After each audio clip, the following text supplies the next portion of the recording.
ഇതാ പറയുന്നേ, നമ്മൾ ആരും അമിതമായിട്ട് വിശ്വസിക്കാൻ പാടില്ല. ഓക്കിടെ എന്തെങ്കിലും കുറവുണ്ടായില്ല? 4 നേരം ഭക്ഷണം, മാറി മാറി കൊടുക്കാൻ ഡ്രസ്സ്, സ്നേഹത്തിന് സ്നേഹം. ഭാര്യ ഭർത്താക്കന്മാരായി കഴിഞ്ഞാൽ പരസ്പര സ്നേഹം, അണ്ടർസ്റ്റാൻഡിങ് ആ വേണ്ടത്. ഓക്കതറിയില്ല.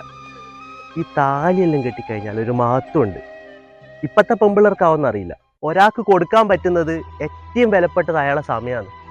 പക്ഷെ ഓക്ക് എൻ്റെ ഒന്നിച്ചിരുന്ന് സംസാരിക്കാനോ എൻ്റെ ഒന്നിച്ചിരുന്ന് ഭക്ഷണം കഴിക്കാനോ ഒന്നിനും നേരമില്ല.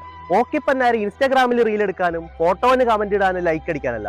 എന്നിട്ടോ ഭർത്താവായ എൻ്റെ ഫോട്ടോന് ഇതുവരെ ഒരു ലൈക്ക് വരെ വന്നിട്ടില്ല. അല്ലെങ്കിലും നമ്മുടെ നാട്ടിലെ ആണുങ്ങൾ ഇമോഷനൊന്നും ഒരു വാല്യൂ ഇല്ലല്ലോ. ജാതകവും ശുക്രവും ശനിയെല്ലാം നോക്കിയിട്ട് ഒരു കല്യാണം കഴിച്ചതാ. എന്നിട്ട് എന്തായി? ഓൾ എന്നെ വാട്സപ്പിലും ബ്ലോക്ക് ചെയ്ത് ഇൻസ്റ്റാഗ്രാമിൽ ഒരു ബായും തന്ന് പെയിന്റിന്റെ പണിക്ക് വന്ന് ഏതോ ഒരു സുബീഷ് വിളിച്ച് അങ്ങ് ഒളിച്ചോടി പോയി. ഞാൻ എൻ്റെ ഓരോരോ പ്രശ്നങ്ങൾ പറഞ്ഞിട്ട് നിന്റെ മൂടും കളഞ്ഞല്ലേ. അല്ല, നിന്റെ ഭർത്താവ് എപ്പോൾ വരുന്നേ? ഇന്നോ നാളെയോ? മറ്റന്നാളുള്ളൂ.